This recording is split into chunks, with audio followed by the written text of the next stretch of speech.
Hello दोस्तों, स्वागत है आप सभी का स्टडी मंत्रा के यूट्यूब चैनल पर। दोस्तों, बिहार स्टेट एग्जामिनेशन बोर्ड 2024 आज दिनांक 26 मई 2024 है और फर्स्ट शिफ्ट पेपर वन का एग्जाम दोस्तों समाप्त हो चुका है। दोस्तों, फर्स्ट शिफ्ट के पेपर में जिस तरह के प्रश्न आपका पूछा गया था उसी तरह के प्रश्न दोस्तों हम आपको इस वीडियो में बताने वाले हैं। दोस्तों, अगर आपका एग्जाम आने वाले डेट्स में है तो आप वीडियो को पूरा अंत तक जरूर देखिएगा। और दोस्तों, बिहार स्टेट किस तरह से प्रश्न आपका पूछ रहा है वह दोस्तों आप लोग देखते हुए चलिएगा।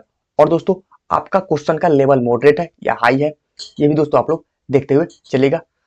तो आइए फ्रेंड्स, हम अपने वीडियो को स्टार्ट करते हैं। दोस्तों, इससे पहले अगर आप हमारे चैनल पे पहली बार विजिट किए हैं तो चैनल को सब्सक्राइब कर बेल आइकन को जरूर प्रेस कर दीजिएगा। तो आइए फ्रेंड्स, हम बिना कुछ देरी के अपने वीडियो को स्टार्ट करते हैं। दोस्तों, सबसे पहले हम आर्ट ऑफ टीचिंग, ठीक है दोस्तों, सबसे पहले हम आर्ट ऑफ टीचिंग के क्वेश्चन को दोस्तों देखेंगे, क्योंकि दोस्तों आर्ट ऑफ टीचिंग से लगभग आपके 30 मार्क्स का दोस्तों क्वेश्चन पूछा जा रहा है। ठीक है, लगभग आपका यहाँ से 30 मार्क्स का क्वेश्चन पूछा जाए जो आपके लिए दोस्तों बेहद हेल्पफुल है। ठीक है, तो आइए हम सबसे पहले आपका आर्ट ऑफ टीचिंग का क्वेश्चन दोस्तों देख लेते हैं। इसके बाद दोस्तों हम आपका बाकी सारे सब्जेक्ट का दोस्तों क्वेश्चन देखेंगे। इसके बाद आपका बाकी सब्जेक्ट का दोस्तों क्वेश्चन को देखेंगे कि दोस्तों किस तरह से प्रश्न आपका पूछा जा रहा है और दोस्तों आपका प्रश्न कहां से पूछा जा रहा है और आप किस पैटर्न पे दोस्तों आपका प्रश्न को पूछा जा रहा है। तो चलिए फ्रेंड्स, हम बिना कुछ देरी किए हुए अपने वीडियो को यहाँ पे स्टार्ट करते हैं। दोस्तों, पहला क्वेश्चन आपका आर्ट ऑफ टीचिंग से दोस्तों इस तरह से आपका पूछा गया था कि निम्नलिखित विचारकों में से कौन शिक्षा को मानव निर्माण की प्रक्रिया के रूप में आपका स्वीकार किया। यानी कि निम्नलिखित विचारकों में से कौन शिक्षा को मानव निर्माण की प्रक्रिया के रूप में विचार किया। तो दोस्तों इनका सही जवाब हो जाएगा आपका ऑप्शन नंबर डी, यानी कि विवेकानंद। ठीक है, तो सही उत्तर हो जाएगा आपका यहाँ पे ऑप्शन नंबर डी दोस्तों यहाँ पे निकल कर आएगा। वीडियो में दोस्तों आगे बढ़ने से पहले हम आपको बता दें कि अगर आपका इसका पीडीएफ चाहिए तो आप हमारे टेलीग्राम चैनल में ऐड हो जाइएगा, जिसका लिंक हम आपको वीडियो को डिस्क्रिप्शन में प्रोवाइड कर देंगे। अगर आपको प्रीवियस ईयर क्वेश्चन चाहिए तो आप लोग दोस्तों कमेंट जरूर कीजिएगा, हम आपको वहां पे प्रीवियस ईयर क्वेश्चन दोस्तों प्रोवाइड करा देंगे। ठीक है, तो चलिए दोस्तों हम अगला क्वेश्चन देखते हैं कि आपका आर्ट ऑफ टीचिंग से किस तरह का दोस्तों प्रश्न को पूछा गया था। दोस्तों, वीडियो पसंद आ रहा हो तो वीडियो को लाइक कीजिएगा और अपने दोस्तों के बीच शेयर करते हुए चलिएगा। ठीक है दोस्तों, आपका अगला क्वेश्चन इस तरह से था कि निम्नलिखित में से कौन सा बालक को सामाजिक विकास को प्रभावित नहीं करता है। यानी कि निम्नलिखित में से कौन सा बालक के सामाजिक विकास को प्रभावित नहीं करता है। ठीक है, तो यहाँ इसका दोस्तों सही उत्तर आपका हो जाएगा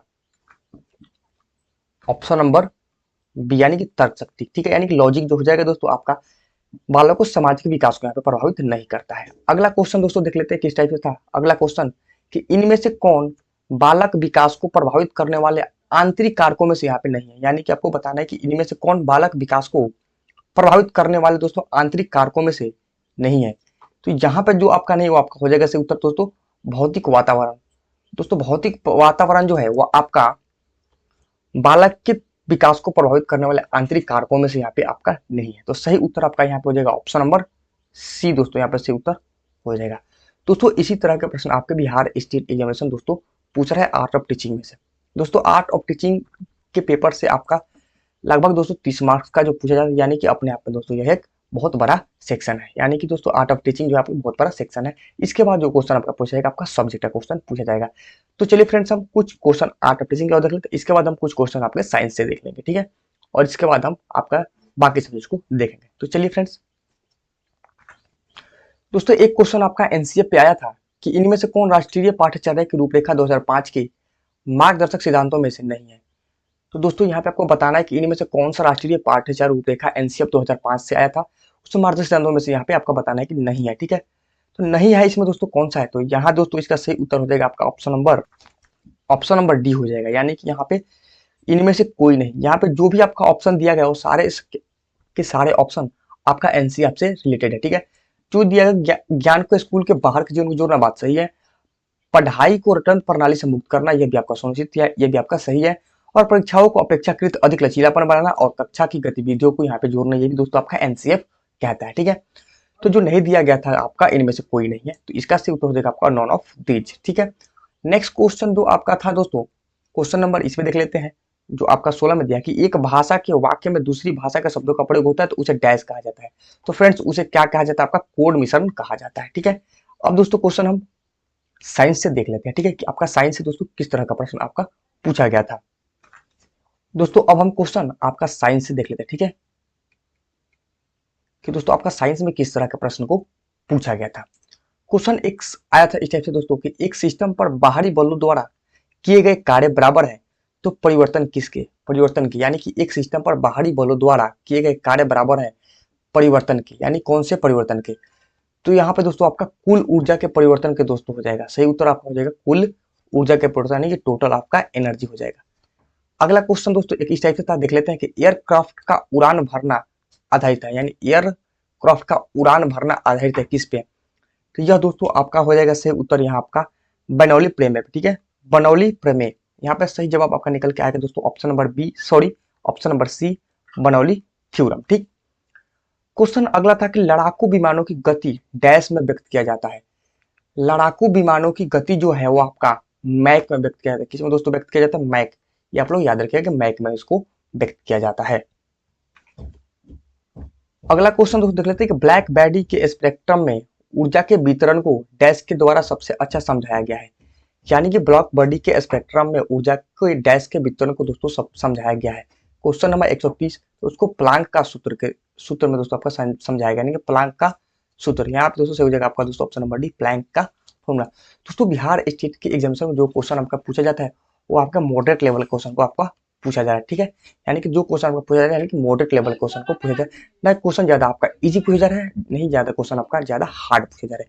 क्योंकि जो स्टूडेंट आपके पेपर देख रहे हैं वो स्टूडेंट बता रहे हैं कि आपका क्वेश्चन जो आ रहा है मॉडरेट लेवल क्वेश्चन आ रहा है, और दोस्तों क्वेश्चन आपका प्रीवियस ईयर बेस्ट पे दोस्तों क्वेश्चन आपका पूछा जा रहा है, यानी कि जो भी क्वेश्चन आपका पूछा जा रहा है वो आपका क्वेश्चन है वो प्रीवियस ईयर बेस्ट क्वेश्चन दोस्तों आपका पूछा जा रहा है। ठीक है, तो आप लोग दोस्तों previous year question best question को भी आप लोग लगाते हुए चलेगा, वहां से आपका दोस्तों बहुत से डाउट क्लियर होते रहेंगे। ठीक है, नेक्स्ट क्वेश्चन देख लेते हैं किस टाइप का था। तो वो आपका क्वेश्चन दो था कि आदर्श एलसी परिपथ दोलक एलसी के कुल ऊर्जा किसके बराबर होता है, यानी कि आदर्श यानी कि एलसी परिपथ दोलक में कुल ऊर्जा क्या होता है। ठीक है, ये हमें यहाँ पे बताना है क्वेश्चन 31।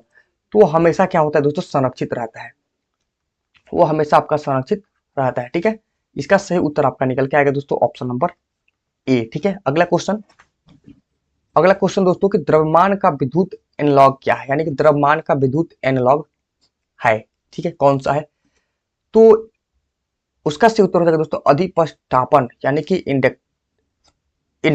ठीक है, सही जवाब आपका ऑप्शन नंबर सी यहाँ पे हो जाएगा।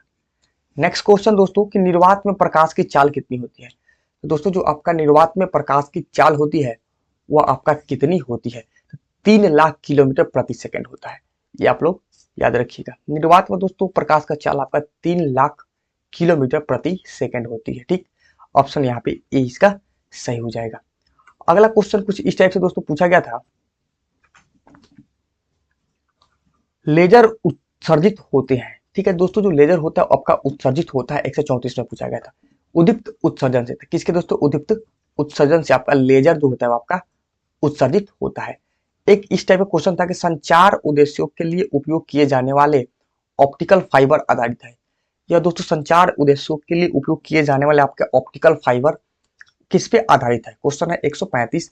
तो ये जो आपका कुल आंतरिक परिवर्तन पर दोस्तों आधारित है, किस पे, कुल आंतरिक के परिवर्तन पर दोस्तों ये आपका आधारित होता है। ठीक, अब दोस्तों क्वेश्चन हम आपका देख लेते हैं कि जो आपका मैथ्स और रीजनिंग से, ठीक है, यानी कि मैथ्स और रीजनिंग से दोस्तों आपका किस टाइप का दोस्तों क्वेश्चन आपका पूछा गया था, उस क्वेश्चन को थोड़ा सा हम देख लेते हैं। ठीक है दोस्तों, अगला क्वेश्चन हम आपका रीजनिंग से देख लेते हैं। ठीक है, रीजनिंग से,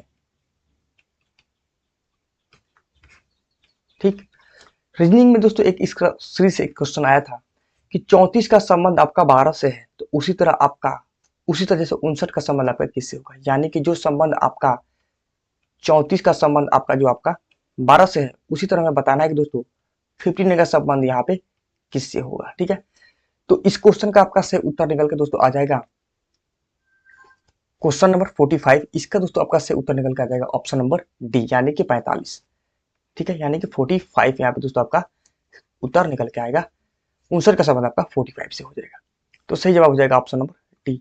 अगला क्वेश्चन कुछ एक क्वेश्चन रीजनिंग से दोस्तों आपका अनुक्रम यानी कि सीरीज से था, इस टाइप से क्वेश्चन था, यहाँ पे आप तो उसको 46 नंबर में देख सकते हैं। ठीक है, निम्नलिखित संख्या अनुक्रम के आगे क्या आना चाहिए। यहाँ जो आपका संख्या दिया गया है, ये संख्या, इसके आगे वाला संख्या हमें बताना है कि आपको क्या आएगा। ठीक है, तो दोस्तों इसके आगे वाला संख्या आएगा 7 आएगा। क्या आएगा दोस्तों, आपका 7 आएगा। जब दोस्तों इसको सॉल्व करेंगे तो इसका आगे क्या संख्या आपका यहाँ पे 7 निकल के आएगा। ठीक है, तो ये आपका ऑप्शन सी में दिया गया है। एक क्वेश्चन दोस्तों रीजनिंग का इस टाइप से था, यहाँ पे दोस्तों आपका 47 में उसको देख सकते हैं। 47 की निम्नलिखित 4 में से 3 एक निश्चित संख्या निश्चित तरीके के एक जैसे हैं और एक समूह बनाते हैं, तो इनमें चौथा संख्या कौन सा है जो आपका समूह से संबंधित नहीं है। यहाँ पे जो आपके 4 दिए गए वो 3 मतलब सेम है और एक यहाँ पे दोस्तों ऑड नंबर है। ठीक है, तो यहाँ पे दोस्तों 19 हो गया, 23 हो गया, 27 हो गया और 17 हो गया। दोस्तों आप देख सकते हैं कोई 19, 23 और 17 ये तीनों क्या है, ये तीनों के तीनों दोस्तों आपका अभाज्य संख्या है। ठीक है, अभाज्य संख्या है। ठीक है, और ये दोस्तों ये जो आपका 27 हो गया ये आपका ऑड नंबर है। ठीक है, यानी कि ऑड नंबर है, यानी कि ये आपका विषम संख्या है, विषम विषम संख्या। ठीक है, तो सही जवाब आपके यहाँ पे ऑप्शन नंबर सी ही हो जाएगा, क्योंकि यहाँ पे ये 3 तो आपके अभाज्य संख्या है, तो ये आपके एक ग्रुप में आएंगे और 27 आपका जो आपका विषम संख्या है ये आपका अलग ग्रुप में आएगा। ठीक है, तो इसका सही उत्तर आपका यहाँ पे ऑप्शन नंबर सी निकल के आएगा। तो दोस्तों ये था आपका रीजनिंग का कुछ क्वेश्चन, और देख लेते हैं किस तरह से दोस्तों आपका क्वेश्चन पूछा गया था आपका रीजनिंग से। ठीक